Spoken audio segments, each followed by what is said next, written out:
turn into roars. Mountains move by steady hands. In the sea of endless stars,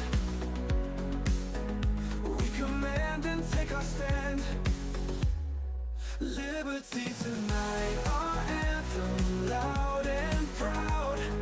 Dreams unfold with colors bold, they shimmer in the crowd. From nothing to everything, we build this paradise. Freedom in our hearts, we're reaching for the skies. Tonight's the night we claim our fate. No more silence, no more wait. With every step we elevate, creating worlds we celebrate.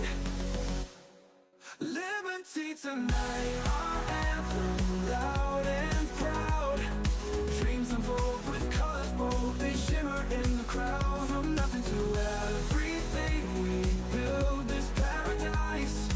Freedom in our hearts, we're reaching for the skies.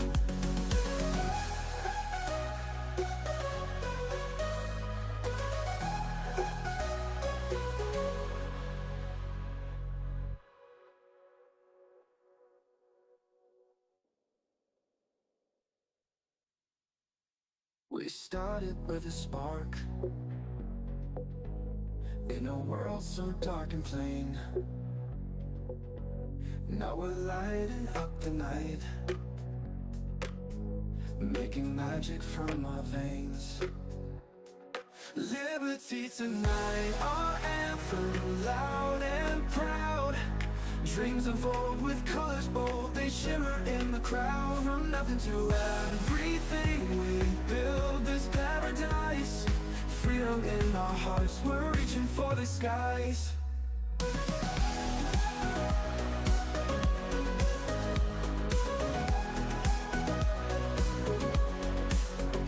Whispered hopes turned into roars. Mountains moved by steady hands. Sea of endless stars, we command and take our stand. Liberty tonight, our anthem, loud and proud. Dreams unfold with colors bold, they shimmer in the crowd. From nothing to everything, we build this paradise. Freedom in our hearts, we're reaching for the skies. Whispered hopes turn into roars. Mountains move by steady hands. In the sea of endless stars, we command and take our stand. Liberty tonight, our anthem, loud and proud. Dreams unfold with colors bold, they shimmer in the crowd. From nothing to everything, we build this paradise. Freedom in our hearts, we're reaching for the skies. Tonight's the night we claim our fate.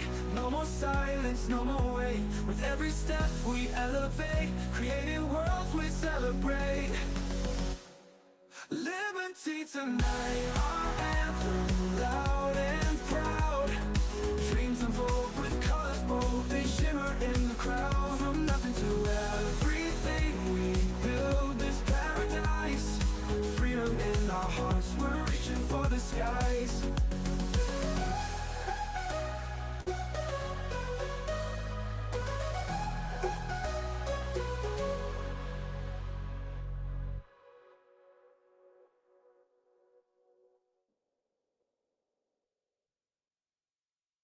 We started with a spark in a world so dark and plain. Now we're lighting up the night,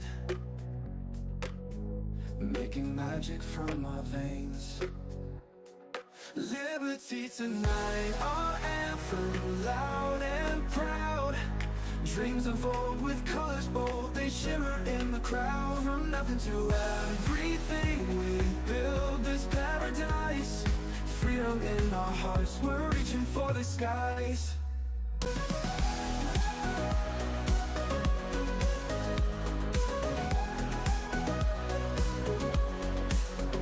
Whispered hopes turned into roars. Mountains moved by steady hands. In stars. We command and take our stand. Liberty tonight, our anthem, loud and proud. Dreams unfold with colors bold, they shimmer in the crowd. From nothing to everything, we build this paradise. Freedom in our hearts, we're reaching for the skies.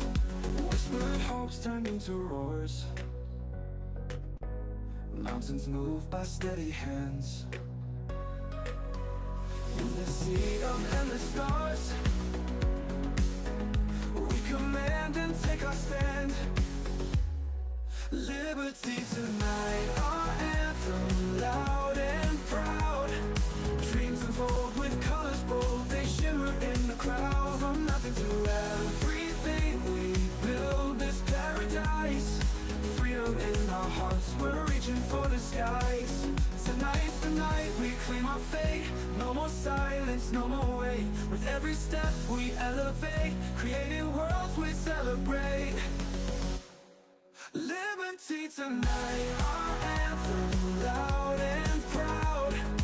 Dreams unfold with colors bold, they shimmer in the crowd. From nothing to everything, we build this paradise. Freedom in our hearts, we're reaching for the skies. Welcome to Liberty Tonight, the only pro-liberty late-night variety show. Hosted by Brian Piotr and starring King Libertarian. Special guests, hilarious commentary, skits, gags, and more fun are just ahead. And here's Brian. Hello, everybody. Hello. Good evening and welcome to Liberty Tonight, where freedom never sleeps. I hope that you all are having a wonderful week. We have a wonderful show planned with you. There's actually far too much news and excitement to fit all in a show. I'm sorry, but we've picked out what we think is like the skim on, like the fat on top, to give you the best and most wonderful experience possible. And if not, well, we're not getting paid for this anyways. So I just go grab some popcorn, maybe a beer, sit back, talk to your friends. But before you get too serious and too into the news, I want you to take a moment and listen from the king of all the libertarians. He has prepared a word for you, a word that will change your life with its wisdom. So take it seriously, learn from it, take some notes, and use it to improve your life. Here is the king of all libertarians.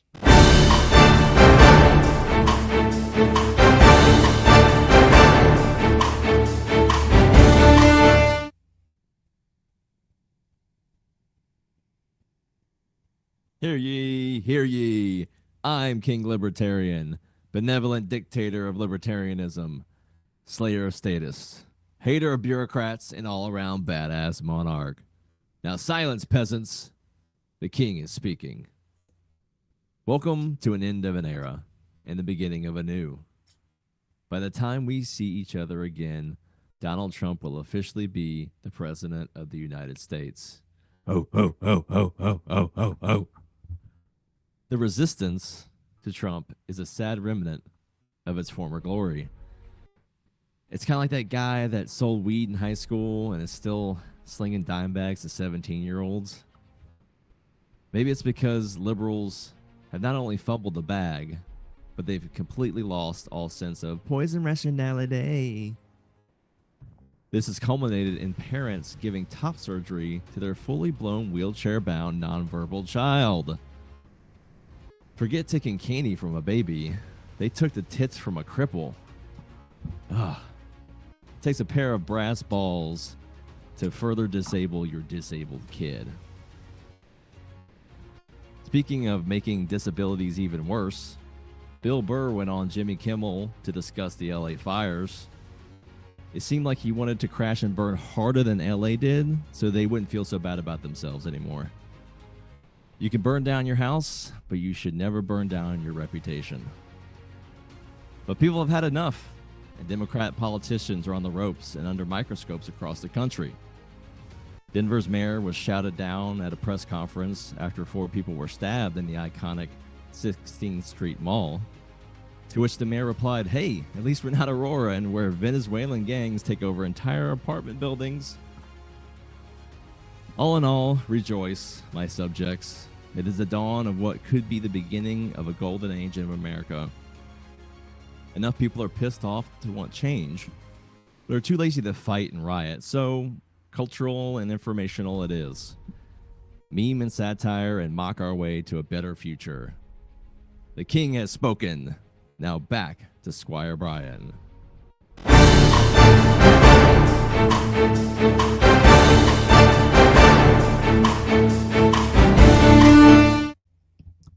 Oh yeah, it's a great night, guys. It's gonna be a party time. We got rockets being caught, President Trump Yes. coming in, nominees going before the Senate. Ow. There's lots and lots of news. Tim lots Allen has a show again on network television. What? America's back. Tim Allen has a sitcom. It's the 90s, guys. America's back, baby. The country that was taken from us is being returned. Next up, Blockbusters. Let's go. Hey, fun fact, I have been to the very last Blockbuster in Bend, Oregon. I was there last year. It was still open. It was absolutely crazy. I had to explain to my kids how renting movies physically worked. They had no idea. If it doesn't come on the internet, like how is it supposed to work? They didn't get it. Yeah, and the fact that it's in Bend, Oregon just totally makes sense. If you've ever been there, it makes sense. Oh, Bend, Oregon, beautiful place. A little bit too many vagrants and hippies have come in from other places to kind of ruin it just a little bit. Kind of fun place, though. You should definitely put it on the list of places to go in Oregon. You don't want to go to Portland. You want to go basically anywhere besides there, but Bend is a good spot. Anyways, we got a great show for you to get tonight, guys. This is Liberty Tonight, not two guys talking on a podcast. So we're going to have a wonderful conversation with Jeremy Kauffman later at 11:30 Eastern. And before that, we do have a president coming in. We're going to keep it a surprise. I think you know who. It's he's got Big Willie, if you know what I mean. Okay, let's cut to the first story of the night. First story of the night. 4 more days. Regime. Now, no, not you. Your organization's terrible. Your organization's terrible. Let's go. Go ahead. Quiet. Go ahead. She's asking a question. Don't be rude. Ugh. Don't be rude. Don't be rude. No, I'm Don't not going to give be you. rude. I'm not going to give you a question. You're You fake are news. fake news. Okay. Are you going to include the Congressional Black Caucus and the Congressional Well, I Hispanic would. I Caucus, tell you what. Do you want to as set well up as the on meeting? civic Do you organ- want to set up the meeting? No. Are they friends of I'm yours? Just a reporter. No, get it. Set up the I meeting. know some of them, but This I'm is sure the good Let's go old set days, up a man. meeting. I would love to meet with The good old days are coming back again. It's gonna be so Yes. fantastic. Quest Fanning says she just shared the stream with her friends. Thank you for doing that. Or his friends. I have no idea how to tell if you're a boy or girl. You How can let us dare know in the you. chat. I assumed your How dare gender. You assume that person's gender. I assumed your gender. You bigoted Sorry, tyrant. I'm way too bigoted for this show. What are your pronouns, Quest? Please inform us so we can be trauma sensitive. Let's keep the memes flowing. Donald Trump, 2017 versus 2025. Official portrait. Oh yeah, Dude, He means okay. business. Can we talk about this portrait? This is the real one. Like this is gonna be hung in the White House forever. Have you seen the new Squid Games? Are you a Squid Gamer? Do you like Squid at all? No, or I haven't games? seen it. I understand the Basically, concept. long story short, Yeah. the explanation for this meme for all the meme impaired folks in the chat is this is a show, Squid Games, and the first one he doesn't know what the game is, so he's going in happy. The second one he goes back into the game, but he knows he won the game the first time, and now he's going back in to try to save people. So like that's yeah. So essentially, Trump's going back in knowing exactly what he's walking into this time instead of being naive. That's the good thing about a good meme. It's got depth, it's got layers to it. Yeah, Trump had the whole, oh, let's work together, let's make a deal. I would just want to be a happy guy and be well respected. And then they treated him like crap. And now he's coming back in going like, I've got the names. I've got the list. We're going to work on this. And Vivek and Elon with Doge, they have probably already got a list like 100,000 people long. It's got to be already. They didn't wait to get started. Neither of those guys sat around doing other things and said, "I'll start that in like March."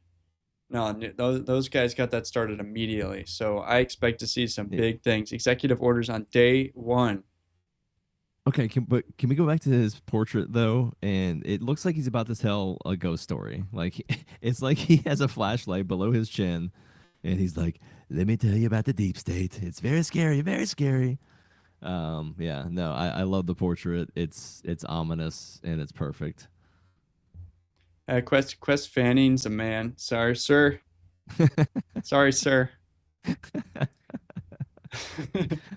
I mean, it is a very neutral name. You know, it could go both ways. Now, first, I want to ask for an apology, should.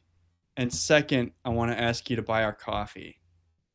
The one follows the other, and I think that we could come together as Americans and drink some black coffee together. Liberty Tonight Whiskey Barrel Aged Coffee. It is still our #1 seller. We sold a bag today. What a wonderful day this is for America and for Liberty Tonight. Appreciate all of you who support the show. Many subscriptions and Rumble rants. You guys have been fantastic. I won't try to pressure you too hard. I'll try to be as funny as I can. You pay tribute to your king. And real quick on this, I'm not a doctor, and this is not health advice. This is my own experience, and this is not health advice. But if you want to perform better in the bedroom, you may want to get a cup of this coffee. I'm just saying, like, but this is my own anecdotal experience. But you know, anyways, get some of that coffee, man. Oh, speaking of which, I do have a commercial for our coffee I'd like to show everybody. Just a second, everyone. Hold on to your horses. Do you ever want to kill your enemies in the middle of the night on Christmas Eve, but you're tired and you don't know how to stay awake? Tea isn't really allowed anymore. You need some go-go juice, some nighttime powder, some caffeine delivery, if you know what I say. Well, I got just the thing for you. It is Whiskey Barrel Aged Coffee at the 4libertyshop.com. Come and support Liberty Tonight. Make America great. Feel violently awake and have a good old time. Come, try it now.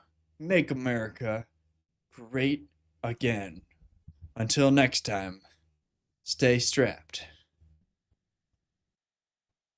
All right, we're back. Did that inspire you? Steelbringer, thank you for joining. When do I get knighted? King, good question. When do I get knighted? Hey, you already deserve it. So however we can make that happen. What benefits does this come with? Does it come with land in Libertopia or whatever kingdom you run? Yeah, it comes with your own set of serfs. So congratulations. Oh, nice. I love serfs. You can oppress peasants just like me. Are they communist serfs? Because I know communists aren't really people. Right. So I mean, yeah, the common folk. Oh, fantastic! Communism. Is it? Yeah. What is your country like? Is it a land of mountains, seas, swamps? It is a land of many things and many of a peoples, and the animals themselves are enormous in size and majestic and magical. It is where all of the things you say are myths come to be with me. I have unicorns. I have mermaids. It is a land of magic and freedom. Yes, everyone should love to go, to be a part of it. And I mean, your name is Steelbringer. Like, you're meant to be chopping guys in half with a broadsword. It's just like, so yes. You just have to be on my personal security detail with your sword. That's the only thing I ask. Yeah, and the only thing I ask is that if you're watching this anywhere, that you come to rumble.com/Liberty Tonight and join us in the chat. Let us know that you're a real person and not a bot. I know that it's fun to have viewers who are fake Elon accounts and trying to sell me OnlyFans. But real people are good too. Those are way more important to me actually. And speaking of Elon bots, something big happened today. Booster now hovering as it aligns with the tower for catch. Booster coming in. America's back, baby. Down to 3 engines. USA, USA, USA.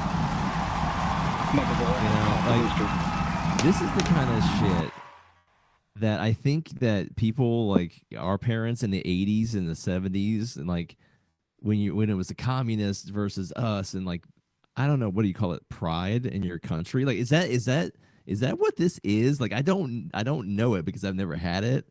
Sorry, there's not been much to be proud of, in the last 20 or 30 years. But is this it? I feel a tingly in my groins. It's just I don't know what it is. Dude, I think that this is the most visually like world-changing video. Like this catching of a rocket since like the nuclear bomb. Now I'm not saying that this has changed anyone's life more than there's probably 100 things that have changed people's lives more than this. Like the iPhone has Indoor changed plumbing. Like lots of things have changed people's lives. Nitrogen fertilizer. But like the scope of what you think is possible went from here to here because you saw this and you go, that's I can't believe this is an AI. That's so freaking cool. And when the transistor was invented, it was a gateway into an entire world of silicon-based computing. He put in the very expensive and risky research in, and now there's a whole lane of engineering to where it's like, this is what you do if you want to go interplanetary. This is how you get into space at scale, like he said 1,000 times. This is the silicon chip, right? This is the transistor that can get us to be a spacefaring race. That is wild. What I just said. Yeah, I watched this with my kids live, and then later, not all went to plan. This is a video of this the top of that rocket that went off into space was supposed to go around the world and practice landing, and it fell into a million pieces. I saw a site similar to this in the early 2000s when the Columbia blew up, and it went right over my head. I saw something similar to this. Yeah. I'm glad there weren't any people in this one, but not everything went to plan. This wasn't supposed to happen, and it's pretty cool and crazy looking. And I'm probably like, this is I'm gonna guess $50 million fireworks show or some big number. Yeah, imagine you're on the beach in Turks and Caicos to begin with. First of all, I'd like to imagine that right now, every day, really. Yeah, so you're already in Turks and Caicos in January when everyone's under feet of snow and there's a double titty polar vortex coming. You're in paradise, and then you see this once in a lifetime magnificent Roman candle show coming over your head, and you don't know what's going on, and you just go, it's like, is this the beginning of the asteroid show that ends Earth? Or is this like missiles from Russia coming in? Is this the beginning to Halo and these are alien invaders? Yeah. You don't know. You don't know what this is. But hey, bring another margarita over. Imagine if he had failed to catch and did this, it would have been like a crazy negative day. But because he caught a rocket from space with some robot arms, this part is something you can, I'm sure people are getting the talking to. But also, can you imagine being the head of the rocket division in Russia or China and having to talk to your superiors like, why can't we do that? And you're in the communist trenches, and you're like, I either have to figure out how to do this, or I'm dead. Like that's a tough place to be. So it's hard to think with a gun to your head. Probably a lot of swear words in Chinese and Russian said today. We'll just steal it. It's okay. So here's Let those dummies do all the work. Are you in any pain right now? How are white dudes for Harris doing? Are you in any pain right now? A little bit? Okay. Okay, I need you to look at me. I need you to calm down. I need you to breathe. There you go. Deep breaths. There you go. Very good. It's okay. It's all right. Okay. It'll be okay. It'll be okay. I know you did a bunch of dancing videos that you uploaded to the internet. And it didn't work. You didn't. Your lady didn't get across the finish line because you did it, and I'm sorry. Yeah, I'm not that sorry. You did the dance. You thought it would get you laid. Everyone just made fun of you, and then she didn't win. I get it. It's like a punch to the gut, but you'll be okay. Just grow a pair and come and say hello, and that I need help, and we'll help you. And we'll help you by telling you to get a job, to move out of your parents' basement, to start working out. You're going to start lifting weights every other day, no matter what. You're going to stop eating poisonous food, and you're going to start eating healthy food. And we're going to point you in the right direction. And you're going to become a better man or woman. So here we go. It sounds like me right there. Donald Trump, you're coming soon. Yes. But here's Joe Biden getting asked a question. You never know when this is the last video we're going to see of Joe Biden for the rest of his life. I mean, it's been that way every day for the last 4 years. Like, it could have been any day, and it's continuing on. Kind of hard to watch. It's incredible. Thank you. Books credit for this, Mr. President. You or Trump? Is that a joke? Oh, thank you. Smirk, man.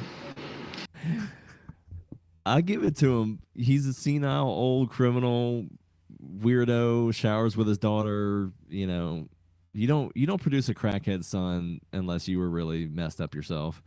But his little attitude, like, I kind of dig it. You know, we have a common enemy. I don't think he likes the Democrats either. I don't think he likes the media either. Everyone's shit on him, and he made it there. And yeah, he's just like, screw you guys, I'm out of here. You know, he really has a biography that I kind of want to read. Like, not many people lose their wife, marry the babysitter, run for president, and just get thrown out of the race and made fun of for lying. And then 30 years later, or wait, that was like 1988, right? So, yeah, 30 years later, end up in the White House. And not because you're popular or charismatic or you have good ideas. You'll literally sit in a basement and do nothing, and that strategy works.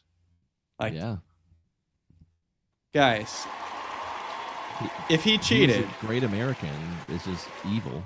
Which I bet he did cheat, but he successfully cheated, right? Like, if Kamala tried to cheat, she failed at it, right? And that's the difference.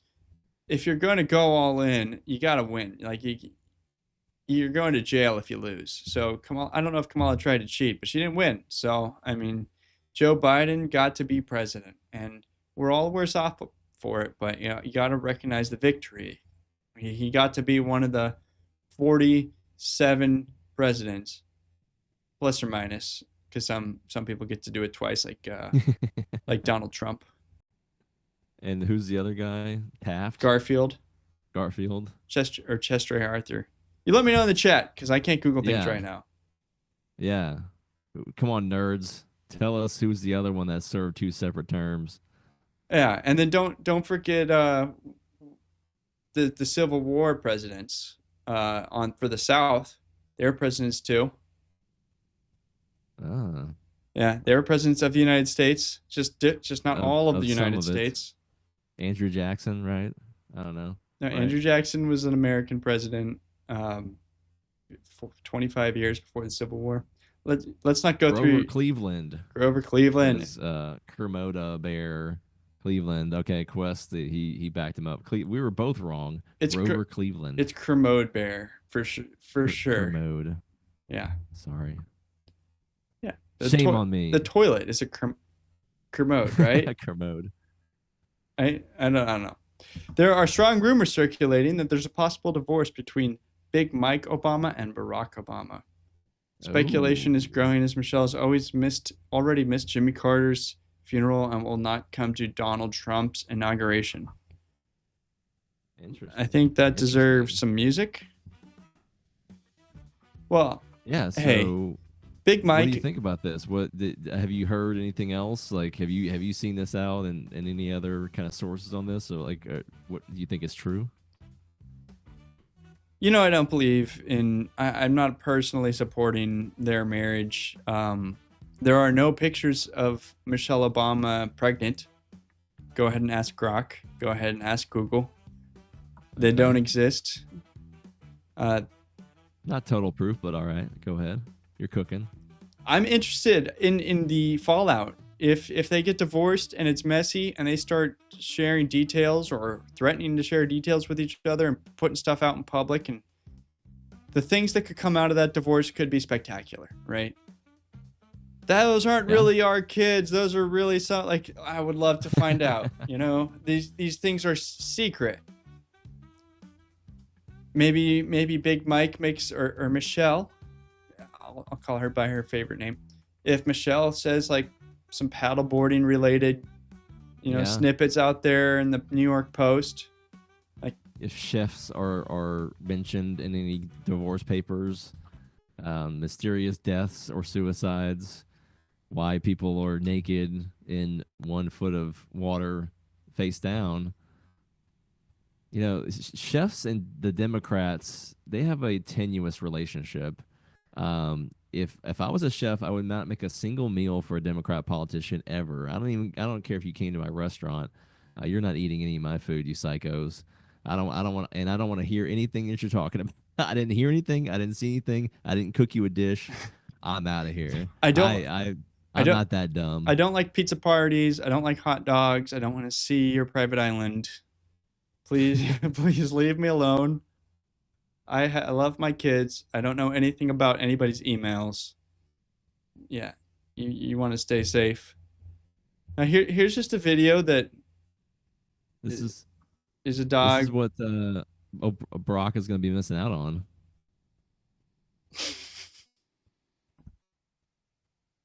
Sorry for that. There we go. Yeah, you got to play with the music. It's better.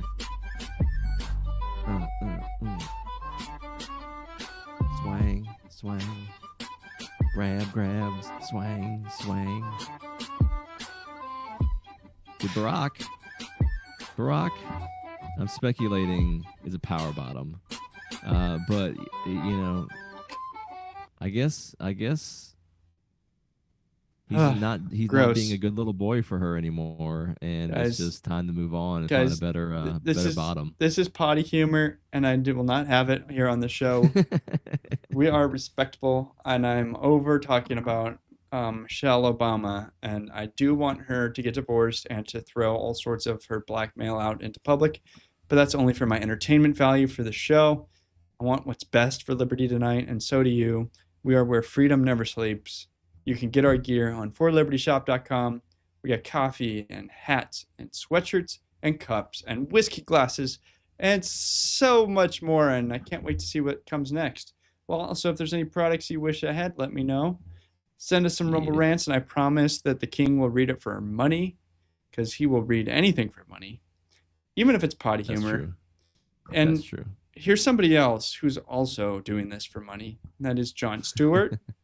Jon Stewart, he is the sleaziest person because he masquerades as a comic, but he's reading other people's jokes on TV. That's not the same thing as stand-up.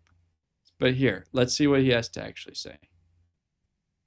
The problem now is Republicans appear to want to attach their "I told you so's" as a condition of funding California's disaster relief. Expect that there will be strings attached to money that is ultimately approved. I think there should probably be conditions on that, Dave. That's my personal view. Before we put funds into place, we've got to find out exactly how we're going to hold these leaders accountable and what sort of policy changes are required. There can't be a blank check on this. They don't deserve anything, to be honest with you, unless they show us they're going to make some changes. They don't deserve a penny. What the is wrong with you? Yeah, really, Senator from Alabama? The state near the bottom in math, reading, and test scores. Next time you get hit by a hurricane, why don't we have a little parent-teacher conference to see that if you got your score... I don't think I need to hear anymore, but I'll let it keep going in the background while we talk about it. I want I want you to know that, say I have an 18-year-old son who gets caught with 3 handles of plastic bottle vodka, and a kid dies in his car, and he wants me to bail him out of prison. It's not a blank check. And the problem here is the person driving the car is making mistakes that are killing people. Yeah. The governor and the mayor and the people in charge of all these unnamed districts for water and power and all sorts of, and fire, they need to be held responsible for the people that have died and the homes that have burned. Yes. Yes. Like they are actively stupid. They're not preparing for fires when they know they're going to come. They're not doing controlled burns or clearing out brush or staging water and fire trucks and equipment there beforehand when the wind comes up. Like what do you want us to do? You got to hold them responsible. And for us to take out debt as a country to send it to rich people in LA because their government sucks, that's unreasonable. That is, in fact, I would say that anybody in Congress who votes to do that, they should be primaried, because that is unconscionable. That's as bad as sending our money to Ukraine, right? Okay. Instead of taking the money that you've taken at the state level and spending it on fire prevention and mitigation, you spend that on other things like DEI or whatever else, saving the snapping, flapping turtle. And then when you know when a disaster comes, you're going to get out all in federal aid, so you can spend the money twice, right? You can spend the money what you want, and then have the federal government fund what you diverted from. And this is what this is. This is standard procedure. Like, this is what happens. And now we're saying this is not how it's going to happen anymore. And then you want to throw a hissy fit. Like you said, why are you giving a kid gasoline when you know they're a pyromaniac, and just saying like, well, don't do that again? At the beginning he said, they're attaching their "I told you so's." Well, yeah, because you were warned. There were fire unions and all these people warning. There's no fire breaks. There's brush everywhere. You're not letting the water through. You drain the reservoir. You're not doing the hydrant tests. Yeah, you were attaching "I told you so's" to us having to bail you out for not doing what you were supposed to do. But there are Hollywood celebrities who think that everything's fine. Here's Bill Burr saying, "You guys are bad people. They did a great job." Boom. Yes. Like most people, I got lucky. The winds moved, but the fire was coming and all that stuff. So I feel lucky. Are you guys back in? And I think everybody did a great job. Yeah. Unlike the internet, Yeah, right. I know. It's right. Oh, my God. All of these fire experts. Why didn't you just fly a helicopter into the ocean? And then just, I don't know, because there was 100-knot winds? You want to do that? You want to do that at night, you lunatic? How are you? This was definitely mismanaged. That's a big word we're hearing now. Yeah. Mismanaged, like some idiot on the internet knows how to manage the worst fire in LA, sitting there in his underwear. You know what? Looking at the footage on the internet, I have determined that this here was mismanaged. This is sad. This talking down to us, man. Talking down to us. He still had a better argument than Jon Stewart did. At least he's just coming up and just saying, "God, you're dumb. You're so dumb for what you're doing." At least he's just calling you an idiot to your face, where Jon is, trying to be a little sneaky political thing. So whatever, Bill Burr. You were cool for like a second, but North Carolina had floods and people went missing. Whole homes went missing. FEMA did absolutely nothing. I don't think you should go straight out to the government and expect the federal government to help you, because they're going to suck at it. Doge is going to go through there and try to make things better, but that the government is not going to be a first responder. They're a terrible first responder. Their only options that they're good for first responding with is probably nuclear weapons, and even then, I bet the private market could do it. I bet SpaceX could do it way better than the government. I just don't. I don't want them to do it. I have firsthand experience with a large-scale natural disaster. I was in Katrina, and everything that Asheville and Maui and all everything they experienced, like it was like a shock that the government, it's particularly the federal government, was terrible at actually responding. Like at 18 years old, that's what I experienced like right out the gate of adulthood, is that I thought like bald eagles and tanks and the military, would be rolling in and there would be this huge response. There was a huge response. There was a lot of aid, and it flowed in effortlessly and by a hidden hand of the market, and that was private individuals out of their own charity and goodwill. That's what allowed the supplies to come in to help us out. The government just got in the way of people just trying to come in and do it. So, yeah, everyone learns. It's you don't care until it's in your backyard, and the trendy liberals in LA are figuring it out real quick. Yeah, homes are $6 million, and they burned down. But the federal government's going to give you $770, guys. And I want to be clear. We're not waiting until those fires are over to start helping the victims. We're getting them help right now, as you all know. People impacted by these fires are going to receive one-time payment of $770. Whoa. One-time payment, so they can quickly purchase. I bet you had to get taxed on that. Things like water, baby formula, and prescriptions. So far, nearly 6,000 survivors. You could go to the grocery store twice. Good luck. I mean, I'd take $770. Two carts of groceries on us. Have fun rebuilding your life. I'll take $770 if they're going to give it, but I definitely don't want to rely on that for sure. And in California, on top of it, there's a director of insurance that is elected office, statewide office, and they approve every price increase. So what that means is it's socialism. Price control is it's not a private market. There's a elected official that says what you can sell your product for, and that never works. That's not going to work out well for them in the future. Things are not going to get better because the person in that elected office has to campaign on saying, I held the prices down. I stopped them from raising prices. Not if you don't say that, you're not going to get elected to this office, and it's a price control office. So Dash over on YouTube says that's where church comes in, other than buying cases of Bibles for political donations. And Quest Fanning said that the BLM founder lost 2 of her 3 LA mansions. Poor lady. Poor lady. Oh. Maybe we should send her a bag of whiskey barrel aged coffee. Do you think she'd like that? I think so. I think that no matter what color you are, that all lives can support some Liberty Tonight coffee. I think that would be a fantastic way to show some humanitarian aid. Black lives matter, but being awake matters too. Being energized matters, and being delighted by your taste buds in that process matters too.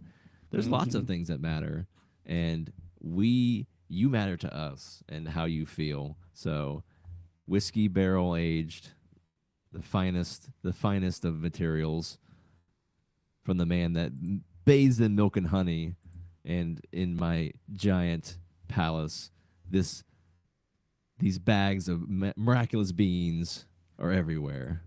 Yeah, and if you want to drink coffee out of that, you might need a cup. And I have this one. It says Liberal Tears. I have this cup. It is a fantastic cup for drinking coffee with. You can get the 15-ounce size or just the 11-ounce size on this one. Some of them have 2 different sizes, and I didn't know that one only had 11. But anyways, breaking Hollywood actor Eddie Griffin claims that the Los Angeles wildfires are being used to burn up evidence of the pedophile rings.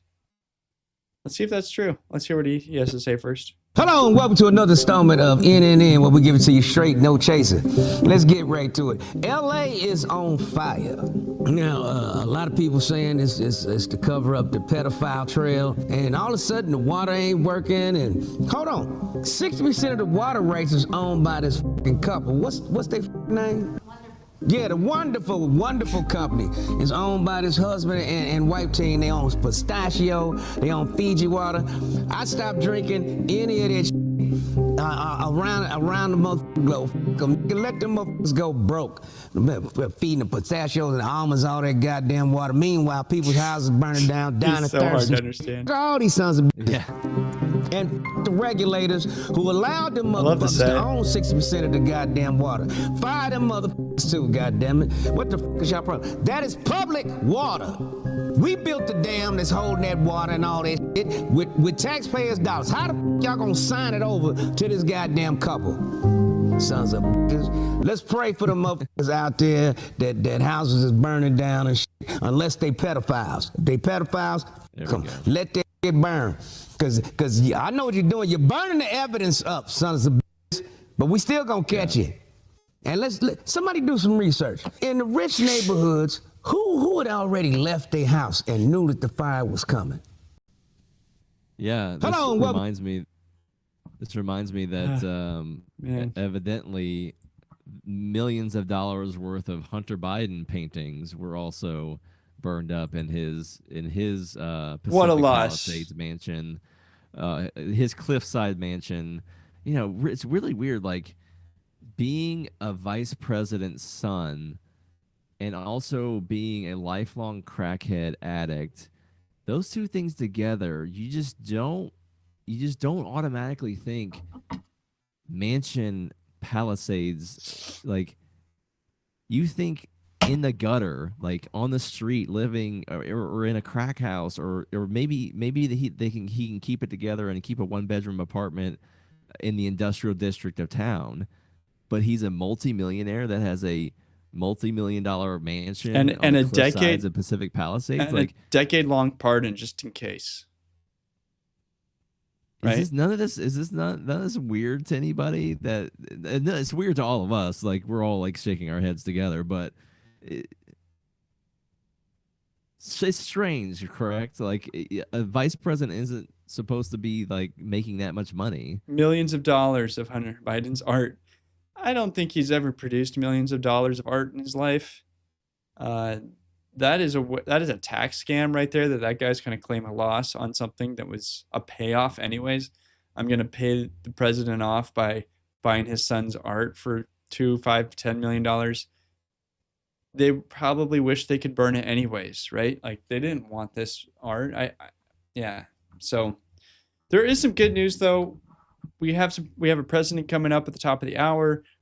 Jeremy Kauffman's coming. We're going to have a whole section to talk about unemployment and what it's like. Say you're a 20-year-old guy today or an 18-year-old guy and you're conservative. What are your options? What are you supposed to do to get a job? Well, perhaps one of the things you could do is you could move to the new frontier, the 51st, 52nd state of Greenland. That's right. Colonize. What's your message to Donald Trump? Fight Greenland. Fight Greenland. Yeah. Fight Greenland. Fight Greenland. No America's more back, Danish. baby. No more Danish. We don't like Danish people. I don't like Danish people either. I'm here in Greenland. Man, they sound based. They sound like future Americans. Look at the MAGA hats. It's like 50,000 people up there in the ice, and they're all fishermen. Think of the new season's clearly natives, right? Clearly native people, not some Danish people that are there. Like, even Native Americans in America came out big for Trump. Natives love Trump. I mean, am I wrong? But like, what is it? What is it about Trump that Native Americans are like all over the world? I bet you if you go to Australian outback, they'll love Trump. You go to Polynesia, they love Trump. Not Hawaii, I guess, but Samoa, I bet they love Trump. I think everyone loves Trump unless you went to an Ivy League school or you think you're smart and you're kind of an average person. So like, if you for some reason with 100 IQ ended up in a way where you think you're a genius. And so we're about to play a video here. Viewer discretion advised. Complete idiots will be on TV. I would trade any of these people interviewed for those guys in Greenland. Her first gov major. Georgetown I was University. literally going to say legalized abortion. Maybe abortion laws, Rights to abortion, like transgender. They're asking the question, how would liberals change the Constitution if they could? rights to have surgery without necessarily parental consent. Yes, you have freedom of speech, but that doesn't mean you have right to sit there and scream at someone because they choose to change their gender or they love the same sex, things like that. So should we add trans rights to the Constitution? Absolutely. Definitely adding in like policies that like make healthcare more accessible for like immigrants as well as like people in low-income communities. I just think we need to get the old white fucks out of power, but that's not really a constitution issue. So if you I don't think any of these women have a very strong math background. Not that the people who currently run our government have a very good math background. I'm sorry. But I would lob the current majority of Congress with these ladies and say that none of them should be involved in setting a budget or running this country. And if we could trade any of them, including Congress, most of Congress, to get those Greenlanders, let's do it. Let's make a deal. Absolutely, but let's drill in on this video a little bit here. One of them said, so they're asking what amendments to the Constitution would you pass? So up next to freedom of speech, religion, assembly, to address grievances with your government. 1, the right to keep and bear arms. 2, the right to not quarter troops. Like fundamental, the Bill of Rights, the 10 fundamental civil rights of humanity, and then the abolition of slavery. These grand achievements and leaps forward in our culture and our society. And this buck-toothed bitch comes up here and says, for kids to be able to trans themselves without having to tell their parents, that's a constitutional amendment that deserves to be next to freedom of speech and religion. In fact, move over one. This is now in the First Amendment. Transing kids without their parents' consent. First Amendment, baby. That's the new woke America. I want to add one comment to that, and that is, I think there's probably a good portion of you who are watching this show who say they really like term limits. I just want you to know the result of that is that Nancy Pelosi gets kicked out, but in San Francisco, one of those ladies is going to be the new congressman from San Francisco. It's not going to improve everything, right? Like, you're going to get some retards to replace the people who are just corrupt and grifters, right? Nancy Pelosi is worth $100 million because she's there to make money. She's not stupid. But if you put term limits in, you're going to get somebody like that who's a true believer and thinks that we need to alter the Constitution. That's the risk you play. I don't know if that's something you want to do. But there's one other thing on this. Oh, keep going. One other thing on this. I hereby formally request that Kash Patel put together a special task force. I will lead it, if you so shall choose, to investigate what has happened to white women in this country. Like, it's specifically targeted to them. Is it Hallmark Channel? Is that what's doing it? Is it Pinterest? What is it, something that's exclusively being fed to white women that they're just consuming that's making them like this? I want a full investigation, and I want it taken care of. It's quite a bizarre disease. I think it's to certain degrees in college, and it's a socialization inside of college. I don't think this happens outside of college. Yeah. So, I mean, I married a woman who got a business degree, and she is super awesome and based and just wants to have chickens and homestead and has no interest in any of this craziness. But there's some craziness. Well, there's some craziness in Denver. I used to live in Colorado. Mm-hmm. So did the king of all libertarians. That's where we met. Right. Good friends. Go back to our days in Colorado. That's right. It's things like this that remind me that I couldn't have stayed.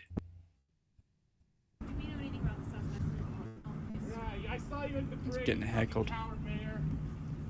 This is your fault. Guy walking behind him. Crime-loving Democrats are burning this city down. That's right. So, notice this American Sign Language guy keeps going while no one else is speaking except the heckler.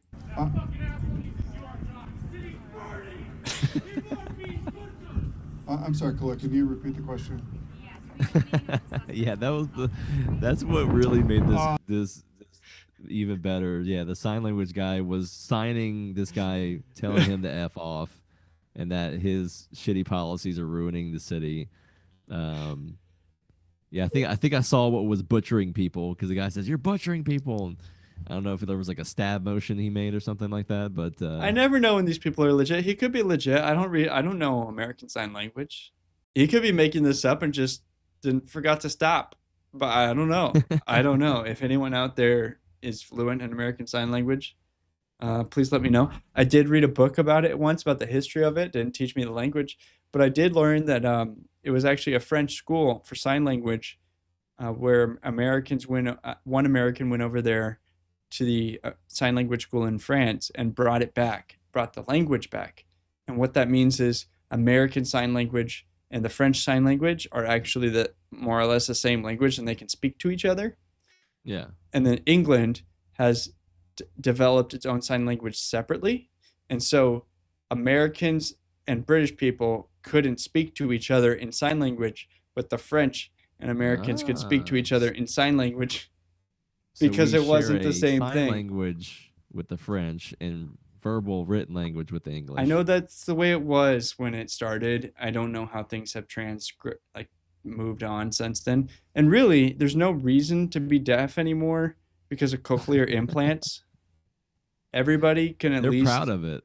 It's a very proud community. Like deaf people who get the implants, they're kind of like, you're like a traitor almost. As far that's so silly. I understand. That'd be like people without legs. You could take a pill and grow a leg again, and like anyone who does it isn't a man, and they're gonna stop being friends with you. Like, you can choose not to be deaf anymore, and I don't think that if you've never heard before, it's easy, because I think that you have to understand, like, your brain has to learn sound. But if you have heard before, it works, and that's pretty cool. Right. So we pretty much solved being deaf for a large percentage. If you didn't of people. know that's true. Grok it right. Go into Grok right now and go. Deaf culture. They're a very proud people. They're not as funny as the midgets, but the midgets are also a very proud people. Yeah, and famously, Just like Harry Sisson. Famously, Rush Limbaugh was one of the first people to get a cochlear implant. Yeah, he was going deaf, and so he got a cochlear implant, and that became kind of national news. Oh. Going back into the early 2000s. Let's go into the chat. We got a good crowd here in the Rumble, rumble.com/Liberty Tonight. If you're in there right now, if you're in the chat, you're watching this video right now. If you're watching this video right now and you look down on your browser, if it's not saying following, follow us. And then right below that too, hit that like button, repost it, come in the chat, leave a comment.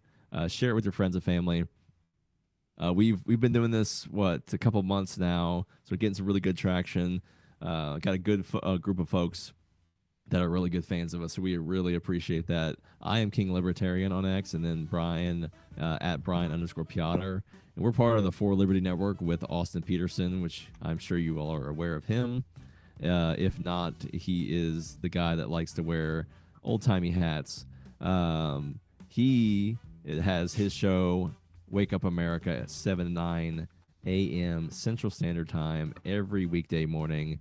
So check him out if you're not aware of him. And then we have Culturama with Daniela, Tuesdays and Thursdays, 7 to 9 Central, right before us on Thursdays, over on her channel. Great analysis, super smart lady. And we're the For Liberty Network. You can go to forlibertynetwork.com. That's our locals page. You can support us there. We have some exclusive content that's already gone off there. Scott Horton, some of his more personal questions, I believe, are only there on our channel. And then, as you've seen, forlibertyshop.com, where you can buy our heads and drink out of them in the form of a coffee mug. It's pretty cool. We got Dash over on YouTube asking, why not talk all rights when you talk about DEI? We're the original DEI workers in wheelchairs. I don't really understand that comment. I don't know. I didn't catch that. I do think that the American for Disabilities Act, signed by George H.W. Bush, was a retarded, stupid bill that cost way too much money and forced reconstruction of all sorts of things. We could afford for private individual workers to basically live full time with disabled people, and it would cost less than the construction of all these ramps and making doorways wider and making bathroom stalls larger and all the extra things that they charge, like we have to build for. So like, it's on one hand, once you've paid all the money, it's nice that it's done, but it was a ridiculous thing to mandate a national construction. Like, there are actually people in wheelchairs that just travel around going door to door, finding where they break the American for Disabilities Act, and then they sue them. So like, they go into some coffee shop, measure the bathroom stall, like just find if they're out of compliance and sue them. That's not a very stand-up thing for them to do. You know, these people in wheelchairs running around to all these places, and you know, hey, that's like a kicking the specialty. tires and It's a specialty profession. I don't know how many people are doing it, but I know that there are a couple people doing it because my dad is in development, and he's run into these type of people who do this. Like, this is what they do. And you can heard it here, folks. On the other Liberty hand, Tonight. you can hire them to come check out your construction, because they can, like, maybe not the same people, but you can hire consultants to come out and check your construction to make sure they're certified or approved. You heard it here first on Liberty Tonight. What are we? Brian Piotr is against wheelchair ramps. Wheelchair ramps are bad. Murray Rothbard would spit on them if he was still alive today, because of the regulations that the government put on us. Like, to they make those happen. they might make sense at a coffee shop downtown, but they don't make sense at the trailhead for a hiking destination, right? And like, that kind of logic, the 5,000 foot ascent has to be wheelchair accessible, right? That kind of logic isn't allowed for in the regulations. So if you go to a national park and go to a trailhead, there will be a wheelchair like disability. Yeah. Anyways, let's move on. Harry Citizen, he got a wonderful little short. I shot a gun for the first time today, and I've always been told by Republicans that after the first time, I'll be in favor of guns and I'll want more guns. But for me, it was the exact opposite. I realized how powerful these guns are, and at a moment's notice, they can be used to take someone's life. And the fact that in many states in this country, you can walk into one of these stores and 10 minutes later walk out with an AR-15 is absurd. This experience made me want more gun control, not less. Okay, if he can get all of the police and the militaries to disarm first, then I'll talk about it with him. Yeah, I'm not making any commitments. I've always said something to that degree. If the state puts down all their arms, then all right, there's no threat anymore. Yeah, I'm fine with talking about this. If you can get all the cops and all the governments to put down all their arms, but the problem with that is they could always get more, and so it doesn't really solve every problem. The issue with Harry Sisson, he wasn't really upset about the gun. I think what really happened is that he went to that gun range, he shot that gun, and then he felt a chest hair trying to. Was trying to pop through his skin. His first pube on his chin was like trying to pop out about his little pore, and he was like, no. And so he had to jump on the internet and say something really, really, really feminine to bring down those testosterone levels again, because you want to be in that space, you want to be in that beta space 24/7, my dudes, 24, because if you're not, then you might have some common sense soon. I do want everyone to know that I am also in favor of this dude not having a gun, because I don't feel safe with him having a gun. Guns are dangerous things. I don't trust him not to flag everyone and kill a random bypasser, right? Like, you need to not point guns at people and assume every gun is loaded, And these simple rules, I simply don't trust this guy to be able to follow them. That always bothers me whenever I go to a public shooting range, is that the public is there. Yeah, it's like a public pool, but with dangerous firearms. And almost everybody, almost all the time, is perfect and safe. But sometimes there's some really, really special people there that are not safe and is a dangerous place to be. And people do get shot by themselves or the guy standing next to him sometimes. So that is I had an idiot moment at a gun range once. I have a shotgun, a Mossberg 500, and I wanted to go shoot it. I for some reason didn't have the case, didn't have a case, whatever.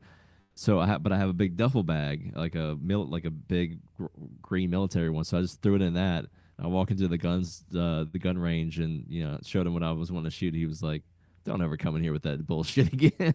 put that thing in a case if you're gonna bring it in here, you dummy." I was like, I don't know, like 23 years old, but like, okay, sorry. Like, don't throw your gun into a bag and just bring it in here.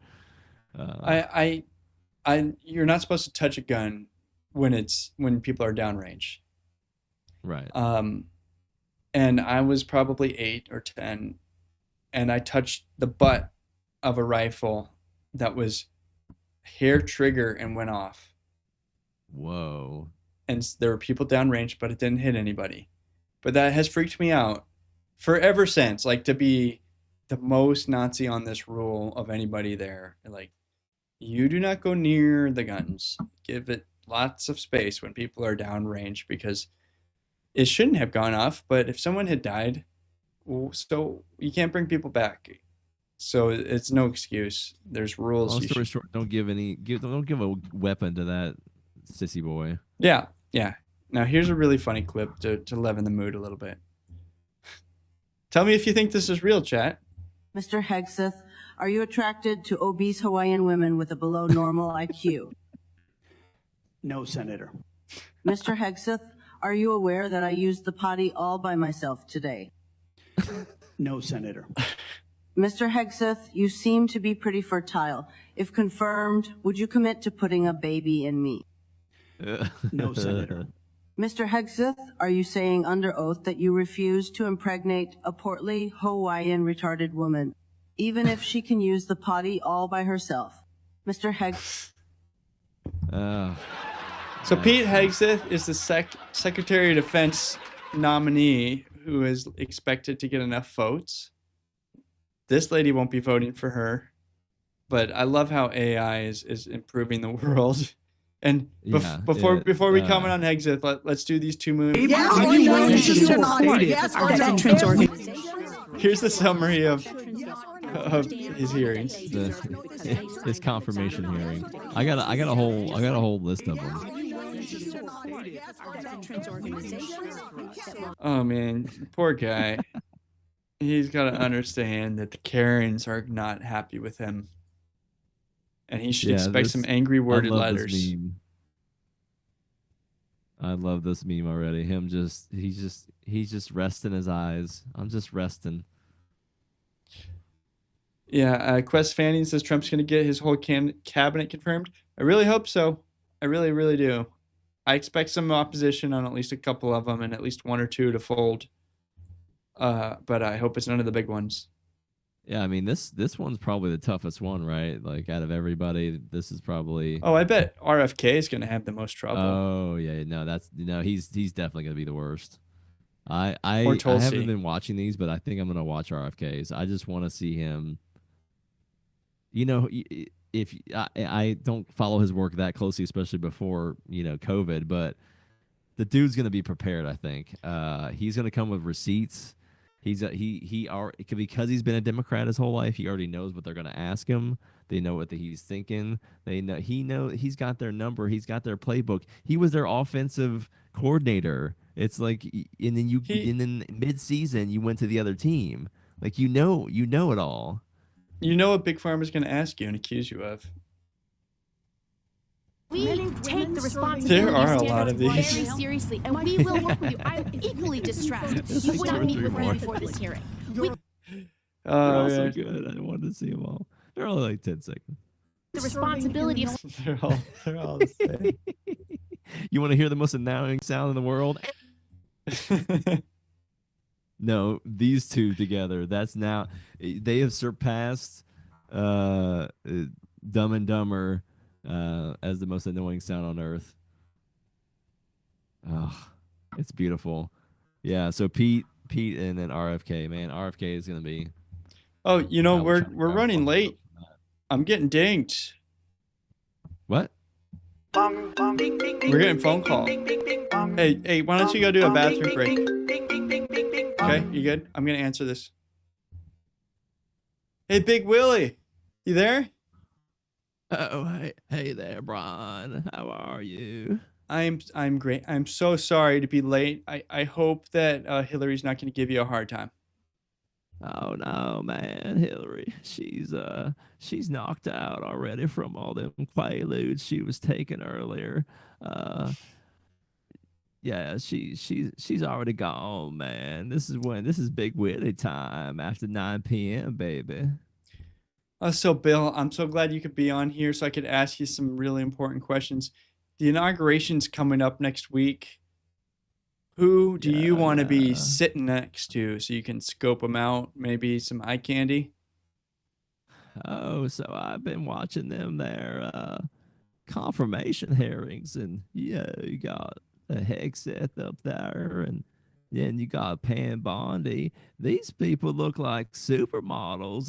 When I was putting in real uggos like Janet Reno and like I kept the hotties to myself, and they were my interns. I didn't hire them for jobs, but Trump's putting up supermodels. He's making me look real bad, man. Like I'd say Janet Reno.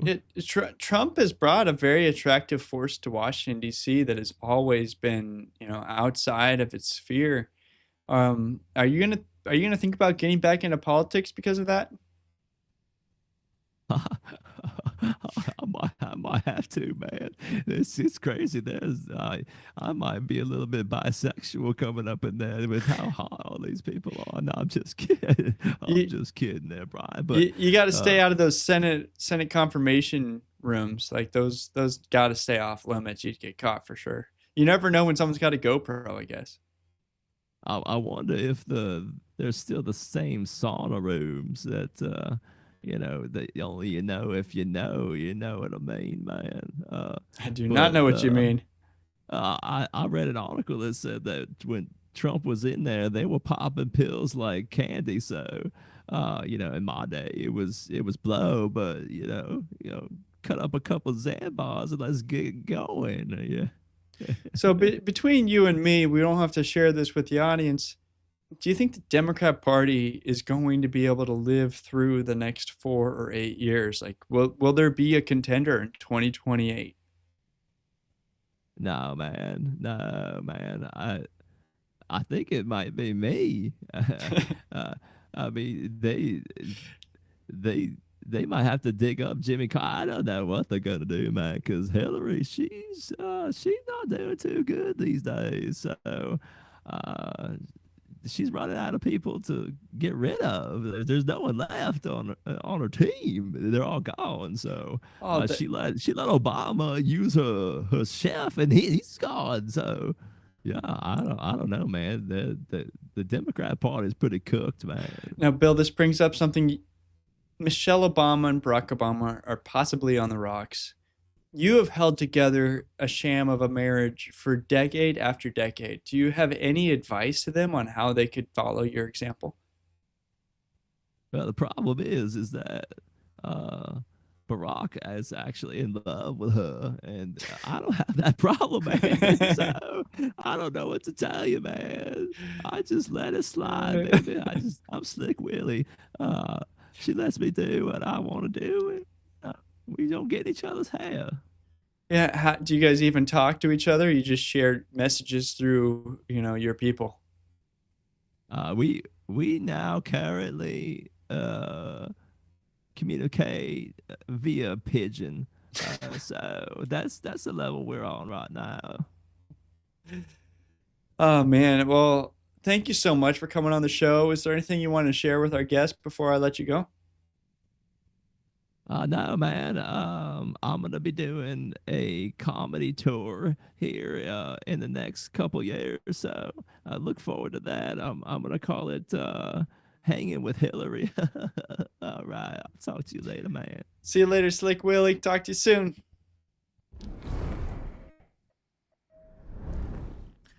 All right, welcome back, King. I'm so lucky that you always let me be the one that speaks with the presidents that come and visit. But if there's Right. ever like a Hillary Clinton or someone despicable, maybe I'll let you do it next time. Yeah, I can take on Hill Dog, no problem.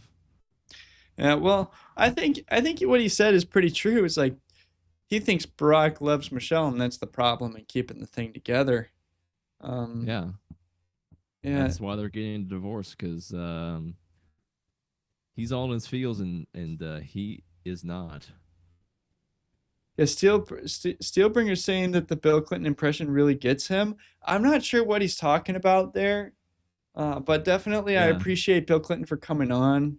He's a regular on the show. He's a good guy, like Yeah. Willie. Yeah, I mean, Steelbringer may not be familiar, but when we have those call-ins, because of how our back system works, we have to patch in the call, and I have to patch out. So basically, I go take a bath of milk and honey, and gorge on grapes and olives, and until it's time for me to come back. So And I'm assuming you also read maybe a chapter of Human Action or Man Economy in the State or whatever you're brushing up on. or you know, a vintage issue of Playboy, you know, whatever's happens to be lying around. Speaking of what's lying around, there's this lady who's becoming famous for Tourette's. Her name is Baleen. She's 21 years old, and she's a superstar, or becoming a superstar with her Tourette's. And I don't know how this isn't parody. Off. My name is Baylin. I'm 21 years old and I have Tourette syndrome. In a little baby weenie. Spotted alone in a safari. An itchy baby weenie. Sorry, I'm excited. F off. Tourette syndrome is a neurological, involuntary motor and vocal disorder that is chronic. Chronic dick. Slap that wiener, wrap that wiener, tap that wiener. Tourette syndrome causes me to have tics, and tics are sudden twitches, They're putting this on sounds, or TLC. movements that Yes. I do repetitively. Stupid.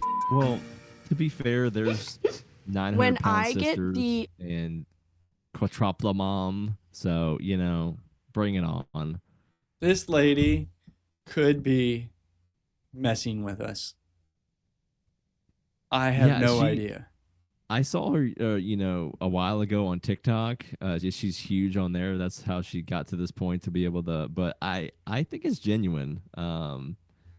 And what's great about her is that she's like cursing in some of them, whatever. But the nature of her tics is so playful and funny. Whereas like some people you can imagine are like really like mean, like f off. Like this is like little baby weenus. Like she could be silly things. She could be It's so hilarious. completely legit, or she was talking to somebody and was just like a psychopath, being like, I'm a solid 5. I'm not going to make it Instagram famous. I need an angle. And this is her angle, and I honestly, Well, you know, would it's believe it. like it's like who was the Bud Light trans dude guy?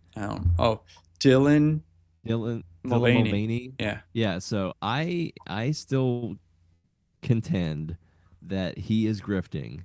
He is a gay man that's dressing up in drag and then essentially making fun of women as being a super stereotype version of it. And then getting Woman of the Year and all this kind of stuff was just like the greatest grift ever. If this lady is faking it, she's got Dylan Mulvaney top because it is convincing as hell and pretty ballsy to fake a neurological condition of that severity for fame. But, you know, slap on a wig and a dress and I could grift my way to some stuff. Well, if she is grifting, I would expect it stops, right? Like you get to $4 million in the bank, and you just say, Man, that was a hard act. I can't believe you all bought it. Congratulations, then it's over. But if you're doing it for real, like, it should last. Well, last thing I'll say on this is that I think we should support her on TLC and on Instagram and TikTok, because if we don't do it there, she's just going to start an OnlyFans. And do we really want an OnlyFans Tourette's version? Like, I don't think I don't so. want any OnlyFans to exist in the world. Like, these simp, You were all thinking it. like, these simp guys are ruining the world by funding these women. And it needs to stop, guys. I know none of our viewers are doing that, but, like, guys, got it. No. We're ending the world here. We got to stop it. We want to keep having babies in normal nuclear families. Got to keep things normal. Don't do that. Keep it Christian and traditional and conservative. That's how we save America. I'm Don't saving stray. America. I got 4 kids so far. We're doing good.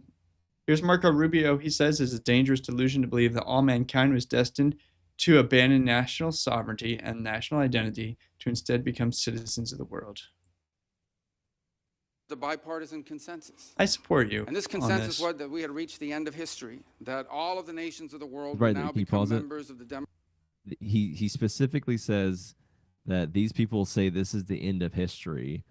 If you go back to some of like the Fabian socialists and then into our modern authoritarian, like controlling class, like this is the philosophy of the elites that are outgoing now and being pushed out by a populist power center. But yeah, they and he'll explain it here, but basically what he's saying is that at the end of the Cold War, when we became hegemonic power, instead of staying with that national identity and competing on a world stage for excellence, this controlling class then converted that into an authoritarian world order to then manage the entire society. So for me to know that as a fact of what is happening at a very high macro level, and then you see all that trickle down into environmentalism and wokeism and corporatism and cronyism and everything like that. But to see him, who I would imagine is kind of an agent of this system, to so boldly lay this out, which you're about to hear, is mind-boggling. Democratic Western-led community, that a foreign policy that served the national interest could now be replaced by one that served the liberal world order, and that all mankind was now destined to abandon national sovereignty and national identity and would instead become one human family and citizens of the world. This wasn't just a fantasy. We now know it was a dangerous delusion. Here in America and in many of the advanced economies across the world, an almost religious commitment to free and unfettered trade at the expense of our national economy shrunk the middle class, left the working class in crisis, collapsed our industrial capacity, and has pushed critical supply chains into the hands of adversaries and of rivals. An irrational zeal for maximum freedom of movement of people has resulted in a historic mass migration crisis here in America, but also around the world. It's one that threatens the stability of societies and of governments. Across the West, governments now censor and even prosecute domestic political opponents. I just looked it up. He didn't go to an Ivy League jihadists school. openly march in the streets and sadly But- drive vehicles into our people. While America far too often continued to prioritize the global order above our core national interests. Okay. Yeah. He didn't go to an Ivy League school, but it made me think that he did, because what he's talking about is it is high level, maybe master's, postgraduate level history and political philosophy, but this is pretty standard when you get to like federal level, international politics, international affairs. Like the everyone thinks the UN is just this like, oh, it's a joke. They pass these resolutions. Like this is a philosophy. This is you see this in the EU right now. This consolidation under the European Union with the Commission, which is unelected, is canceling European elections in Romania, and they're threatening to do it in Germany. It's beyond everything that's happened with this election and the little micro things that are going to happen with the FBI and this blah, blah, blah, all these little nice things, but it's driving this narrative and this resurgence of a reality-based system, which we see what's actually happening to us, and then we can actually have a discourse about it. It's crazy that he's saying these things. Yeah, and the fact that he's putting it in the front and center at the beginning of his confirmation hearing, which is unusual. Yeah, it's really weird. I had to put that in there. So does that make him a little bit better? I mean, it definitely it's a curious question, right? Like you when Trump named him as Secretary of State, libertarians freaked out. I mean, I wasn't happy with it. I thought that, you know, his view wasn't the best, or I didn't like him to begin with. But what it could be is that he is basically gonna be the spokesperson, the head of state, other than the president, the Secretary of State. You're the second head of state, or third, maybe, I don't know, by the vice president. But you represent the United States other than like the president on the world stage, right? So is he representing the populist right-wing power center that's now pushing out the globalist, entrenched elite? And he's, because he's now that figurehead, he's like, this is what's going on. Yeah, it's very interesting. So anyone who's anti-globalist and will publicly say it, I support that. I'm Brian Piotr, and I support this message. Yeah, absolutely. All right. So, next thing in the list here, the ceasefire deal.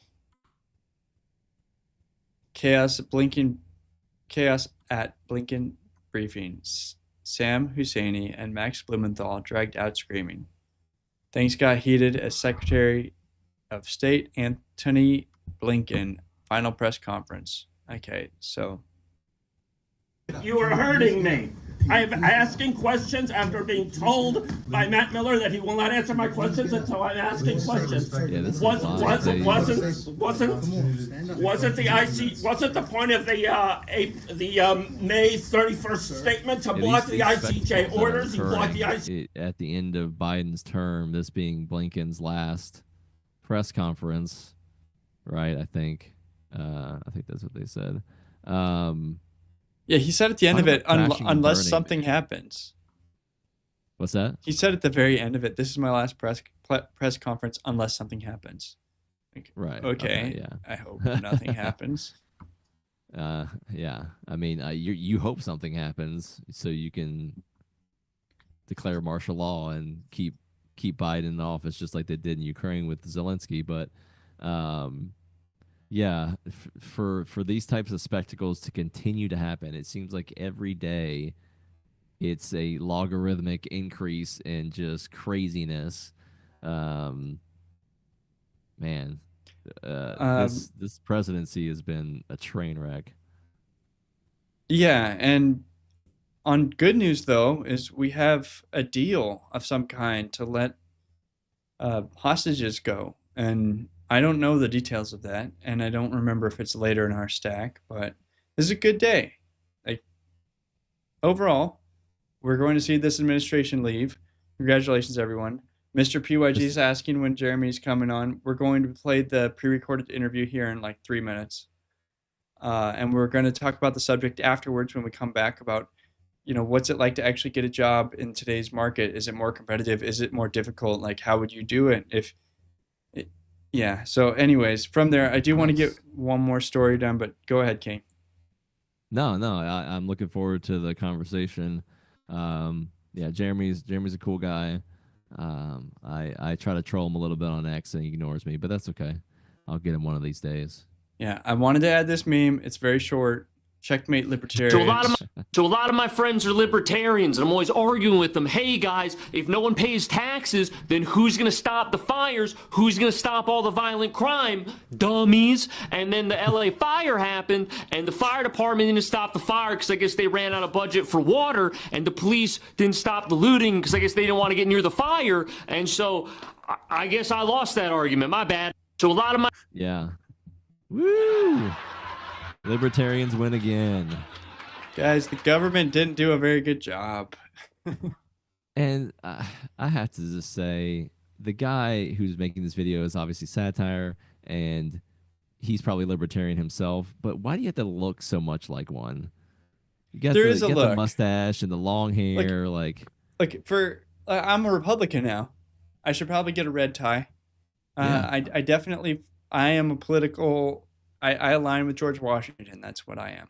Whatever the heck party that is at the time. Anyone who likes to wear suits is a Republican. It's just. You guys got something in your DNA. Yeah, or they're like libertarians have suit guys, and then they have crazy dressers, right? Like, Star Child. Absolutely crazy. I'm gonna wear a thong to the convention, right? There's two camps. I'm in the I dress nice and wear a tie camp, but to each their own, right? You definitely don't have that at the Republican National Convention. They don't have the Star Child thong wearers. They don't make it onto the floor. They don't put up with that BS. I mean, in the past, they didn't even let you on if you were wearing a suit, but you supported Ron Paul, right? They wouldn't even seat you at the convention, and they'd just rub your nose in it. Yeah. Those wounds are being mended with the Trump administration and MAGA and Doge and Ron Tea Party libertarians and the GOP. We can come together. And Ron Paul and Elon are coming together, and we're having our kumbaya moment. So, anyways, let me share this interview here with Jeremy Kauffman. We'll come back. We'll continue the conversation. We'll end it for the night, but I'll be here in the chat the whole time. Hello, everybody. Welcome back. I'm here with Jeremy Kauffman, entrepreneur, serial entrepreneur, and general edgelord of the internet. Jeremy, welcome to the show. Couple questions for you. What are you up to these days? And if you were 20 years old, what would you do to get a job? That's a very good question. I've been trying to figure that out. So I post a lot on the internet. I think that's why a lot of people know me, and it's interesting. If you post enough people follow you. You're participating in these conversations that are sort of at the edge of the zeitgeist of what everyone is discussing. And I'm a father. I have 3 young boys myself. The oldest is only 7, so we're not quite there yet. But I find these questions very interesting because there's you've got these stats that say like the economy is doing well and everyone's better off than they ever were, but there seems to be this sort of sentiment among sort of younger men that things aren't going well, that things are going off that things are going off the rails. And I value both of these things. I think it's important to check our intuitions with statistics, but I also think sometimes our intuitions can be better heuristics than the statistics, right? No stat is perfect. And so if everyone has this gut feeling, that something is wrong, we shouldn't necessarily, dismiss that just because, some economist makes a graph somewhere that says we're all wrong. And so I've been trying to balance this out and sort of figure out, what is the truth.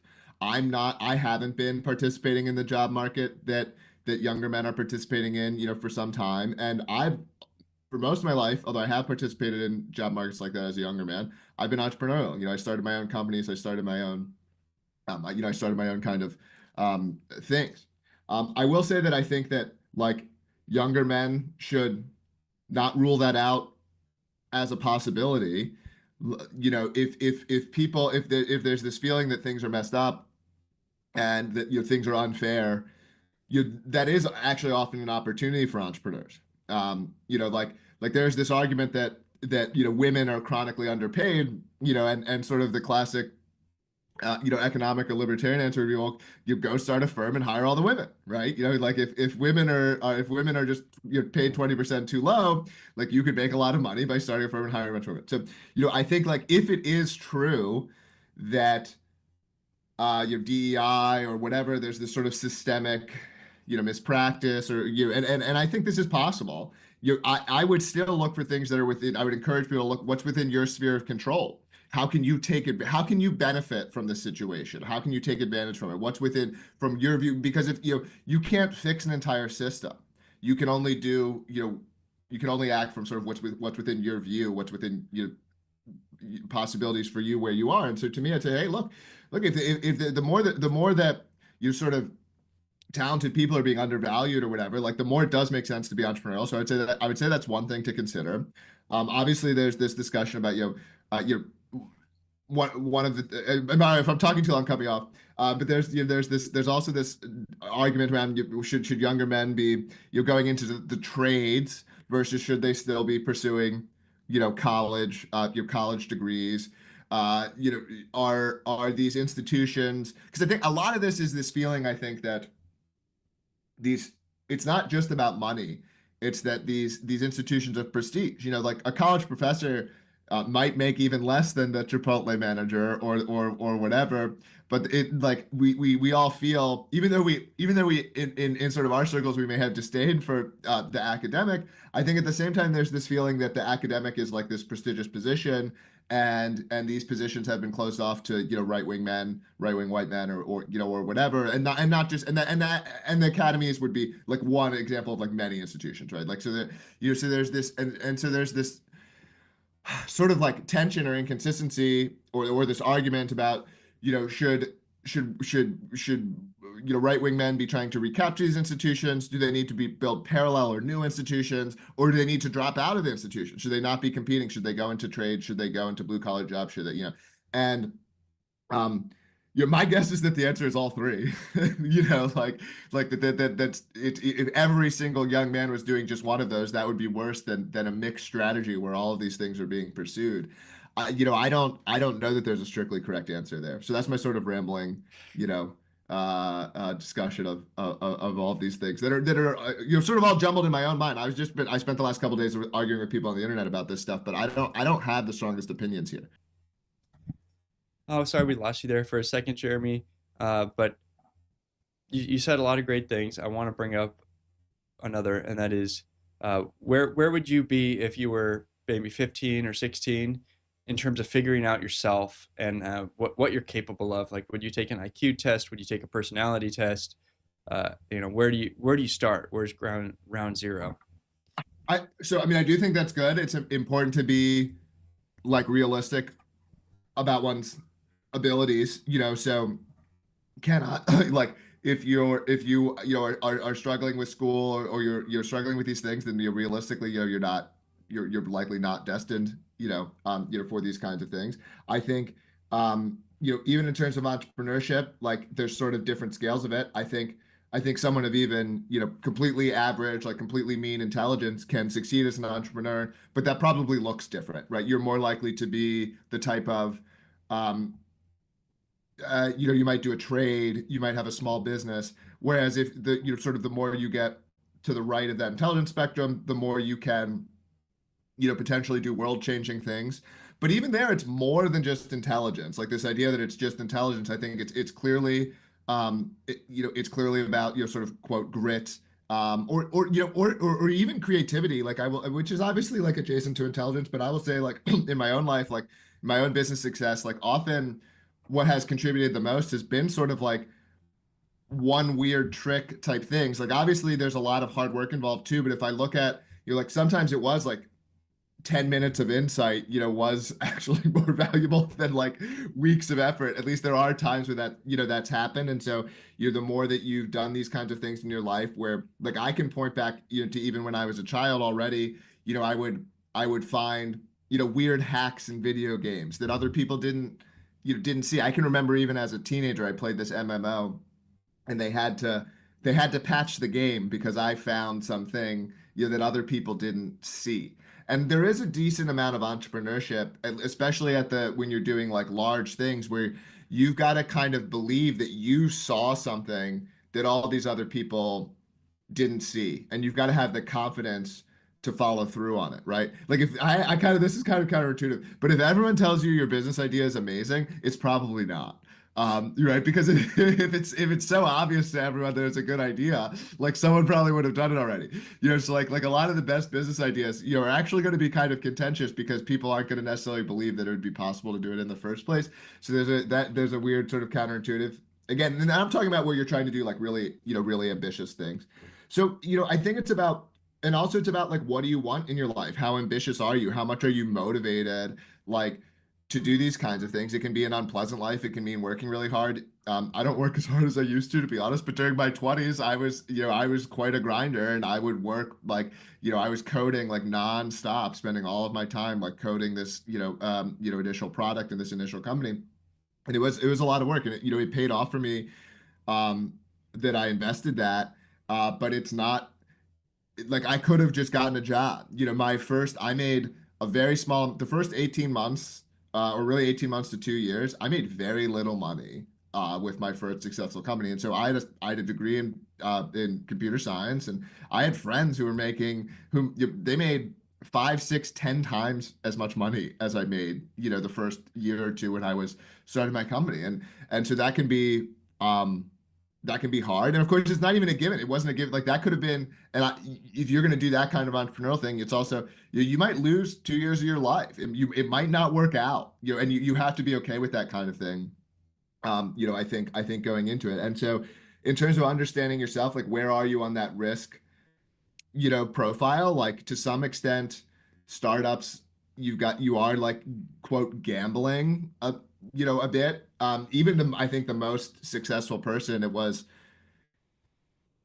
certainly not like predestined. Like they probably would have been successful to one degree or another, but there certainly is luck. There certainly is chance, and so you've got to have the right personality for these kinds of things versus going and getting, the professional job. And I think, even with the market being a little bit messed up, I do also think that these positions are available. Like I think if you get a computer science degree, or otherwise just like actually trained in computer programming, like you can get a job. Like this idea that I'm somewhat skeptical that like these sort of jobs aren't available. I do believe it's hard as a conservative to get certain prestigious positions. Like I believe as a right-wing young man, like it's a very uphill to impossible battle to get into some of these institutions. So I think that side of the sort of quote grievance is potentially legitimate. This idea that, I can't, that you can't get an IT job, or whatever.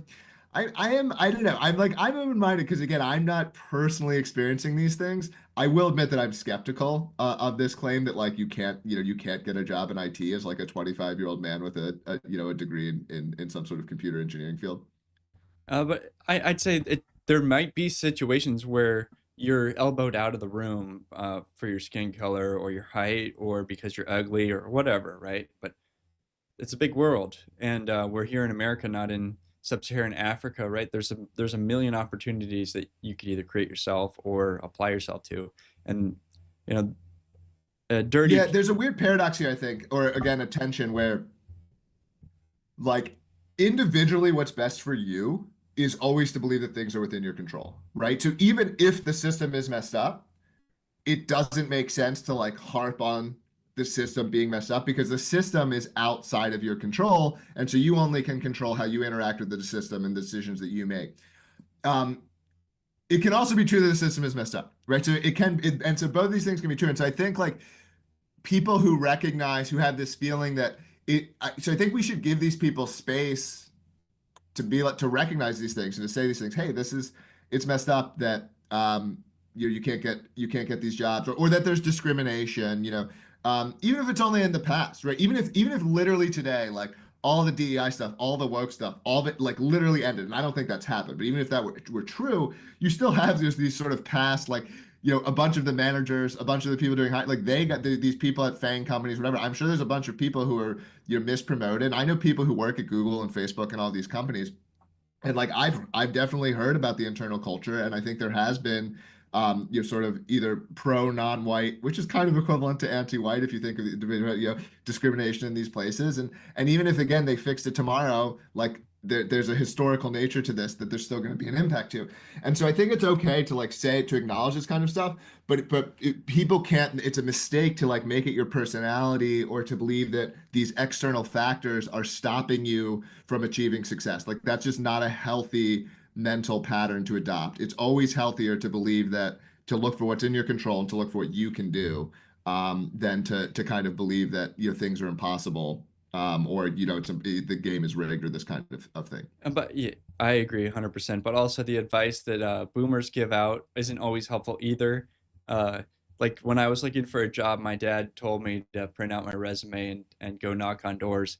And honestly, that may have worked, right? But that's just not the way things are done anymore, right? Like that worked for you in 1970, but now if you do that, the receptionist is just going to tell you to apply online and to leave the room. Yeah, so that's definitely true. You get and I you know, again, as I get older, my advice will probably get worse. But I think the sort of silver lining of what's accurate there is you know, establishing connections and networking is definitely one of the things that works. It's kind of screwed up. You know, it is that we haven't, that sort of our hiring systems, you know, haven't gotten better. But if I look at even my own hiring, I am often, not exclusively, but I often was hiring, you know, via network, via recommendations, you know, via these kinds of things.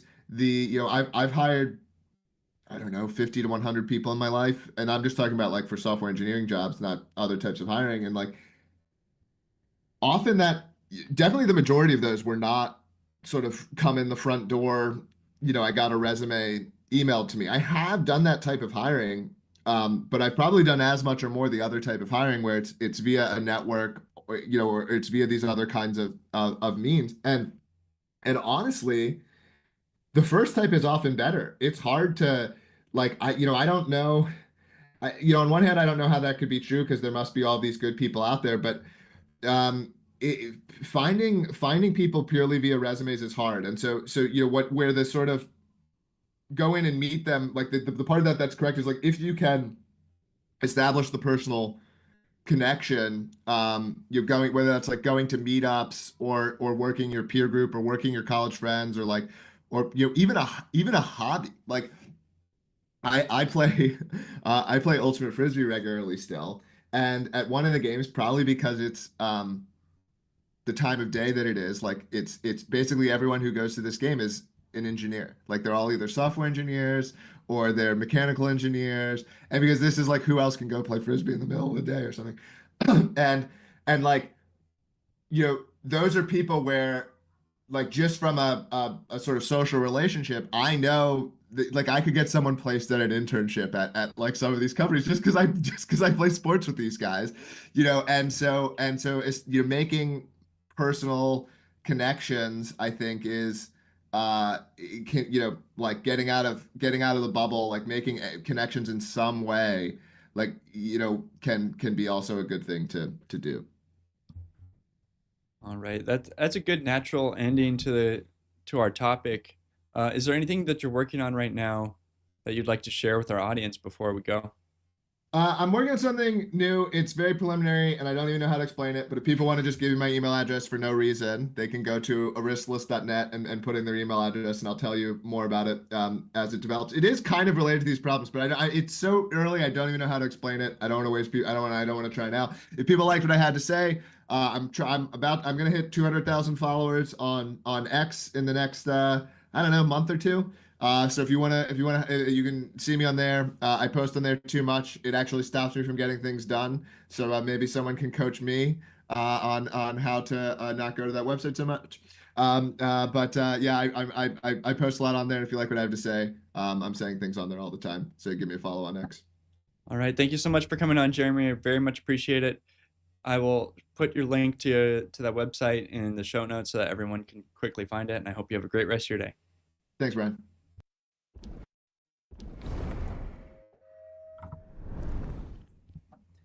And we're back. Welcome back to Liberty Tonight. Yeah. King, let's go. King Libertarian, what did you think of that Yes. conversation? What's it like in Libertopia? Yeah, no, I mean, Jeremy's a smart guy. He's, like he said, he's had successful businesses. He's taken risks. He's an entrepreneur. I fancy myself one as well. And yeah, what he said about takes a certain person to just basically put it on the line, and with not knowing what the future holds, you know, if you've got a product or software you've written and you're trying to make that into a business, and you got to put 100% into it, or you're gonna look back and wonder, did I fail because I didn't go all the way, or did I fail because it wasn't supposed to be the thing? So, yeah, to be able to put everything into something, not knowing what the outcome could be, but that's the thing: greater risk, greater reward. That's how many people are dead broke versus Jeff Bezos being the one to make it out. You know what I mean? So, yeah, it's a good topic. I feel like there's never been a time where things were handed to you, but maybe it was easier to buy a house and live on one income on a high school education back in the day, and that the world has gotten more competitive in some ways. But at the same time, like, I know Zoomers that are younger than me by several years that are just crushing it, and technology also allows you to sell to the whole world and do all sorts of things like this podcast and take tribute in the form of Rumble rants from all these wonderful people who have been supporting us for so long, and we're so thankful for everybody. That's right. That's right. And I feel like this has been a great show. I feel like we've been delivering it left and right, and we had Jeremy Kauffman come on. We had President Bill Clinton call in. If you enjoyed the talk today, if you enjoyed the show, leave us a Rumble rant right there in Rumble. If not, subscribe to us.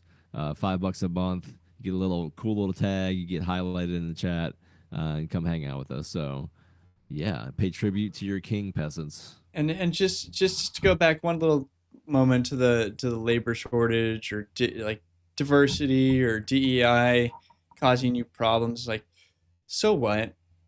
Here's the long and short of it. We're all dead if you go 100 years into the future. So what? Like, what are your choices? What are your options? Go do whatever you can with whatever you can. Love the people that come into your life. Find a wife. Have some kids. Just go for it. No, like, not having courage, you're dead. Having courage, you're dead. Just like run this thing into the ground. That, like, don't look back. Have no fear. Life is a highway, and I'm gonna ride it all night long. Yeah. We got winning all around.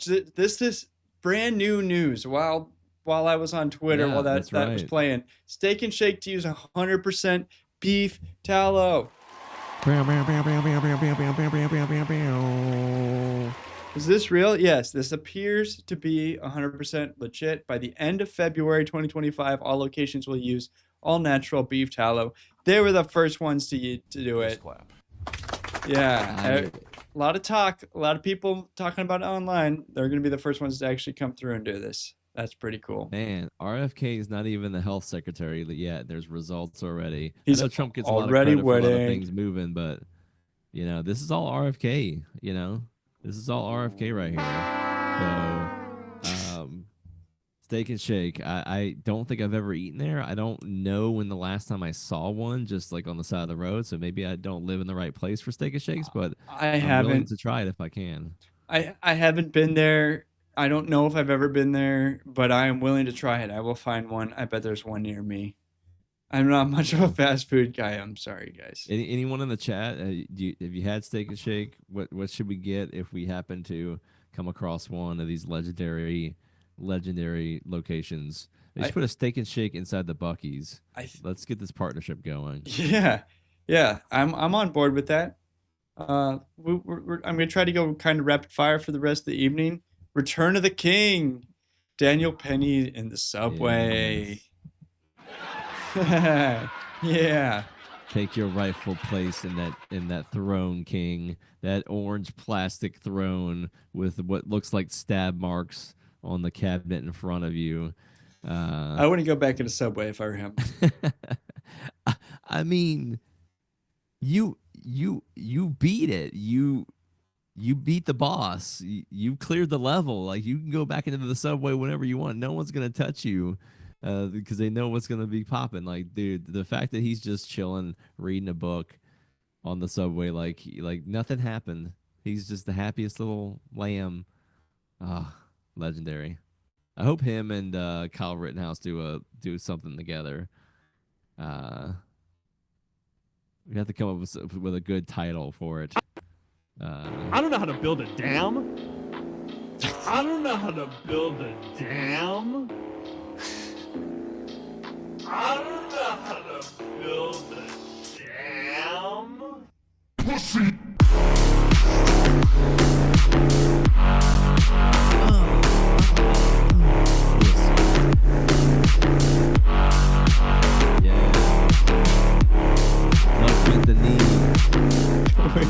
Build a dam. We are Liberty Tonight, everybody. Where That's freedom why they want to ban never TikTok. sleeps. The dank memes. We are here for the meme police, and the liberal women police, and the crazy lady police, and everything else. I'm just keeping them coming. Speaking of,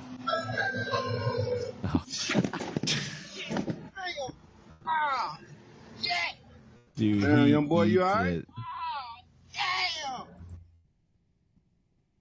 What were you saying? Sorry, I was trying to go. No. The interaction between them is hilarious.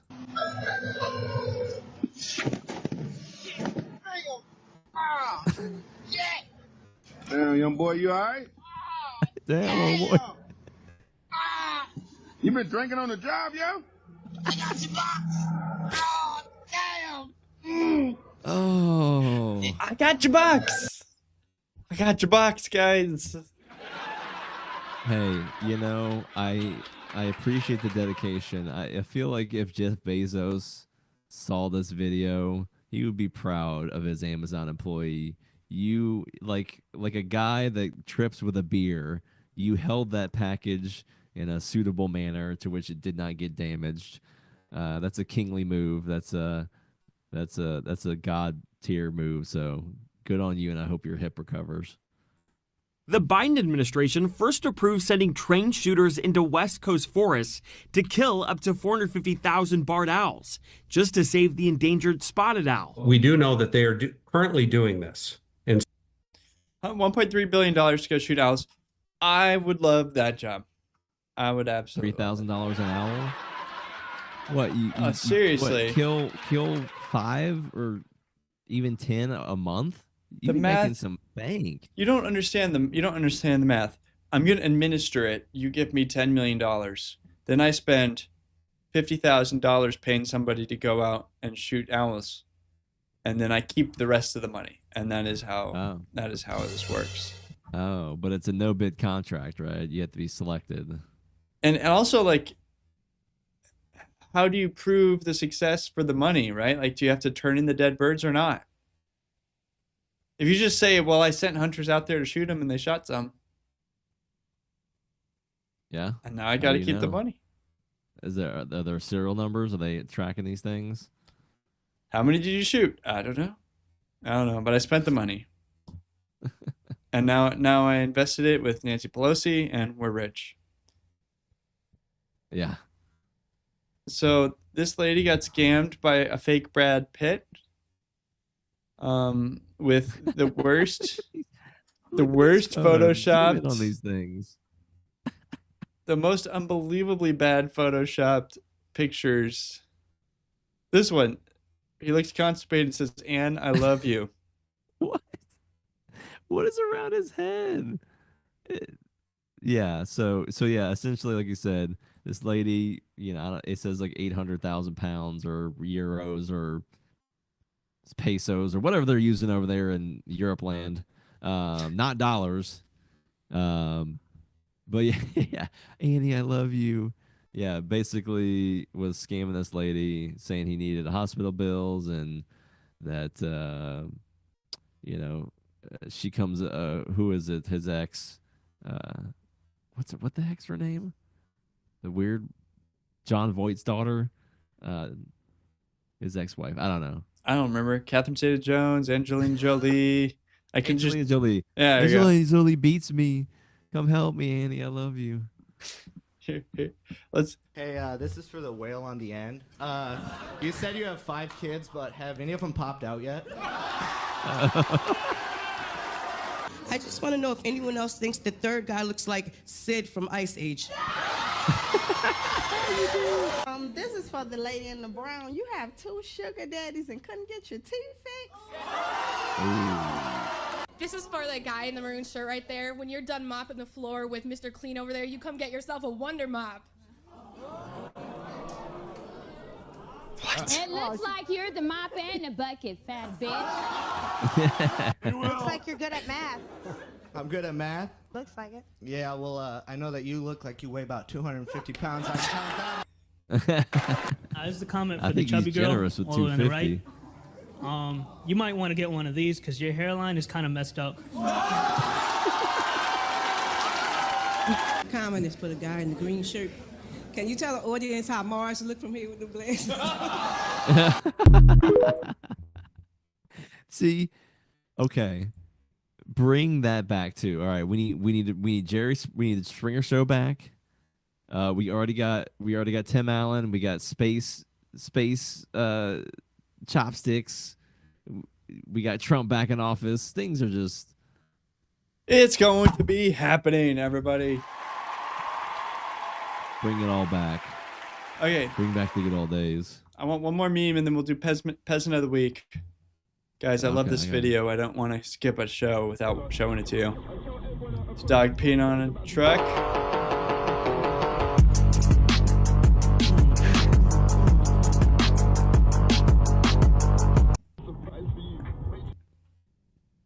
Roll out. Please clap. Yeah. All right. All right. It's been a fantastic show, everybody. Thank you so much for being here. This is Liberty Tonight. We appreciate you so much. We need to hear from the king. King, who should be the peasant of the week? You know, Brian, I've contemplated over this over the week. There's been so many good candidates. Let me start with some honorable mentions. Elon Musk, obviously, for what he just did. But you know, not bringing Starship in intact, it's just it brought you down a peg. I demand absolute perfection, and it's not to be mean, it's just a standard. So there were others that I considered as well, but I'm gonna go. He impressed me, Marco Rubio. He impressed me. I know not what I speak fully of the intentions of this man. I still think that he believes in a U.S. or a American Anglo-American establishment where the West and particularly the United States and England are dominant militarily, you know, and being interventionist in a lot of ways. Don't get me wrong, but to be so blatantly anti-globalist and not playing into that, and then essentially tying his wagon to the populist movement as its speaker, as its poster boy, was interesting. So Marco Rubio, the senator from my state of Florida, you are peasant of the week. Congratulations, and I hope you like the salary I've been paying you. All right, and in the meantime this week, please share our clips, see them, comment, follow us on X, repost whatever you see, invite some friends. We'd love for this show to grow and be successful and do it more nights a week. This is Liberty Tonight, where freedom never sleeps. We're the Tonight Show that you always wanted. No dancing vaccines, no propaganda, just the truth, just victory. We're going to make America great again, and we're going to make you laugh. We're going to enjoy every minute of it. So with that, King, please take us out, and we will see you next week. Thank you, everybody. Like I said, on Liberty Tonight, where freedom never sleeps, rumble.com/Liberty Tonight, King Libertarian, Brian Piotr, forLibertyNetwork.com, forLibertyShop.com. That's where you can find all of our stuff. Yeah, good night, everybody, and it's been good seeing you. And this has been Liberty Tonight, where freedom never sleeps.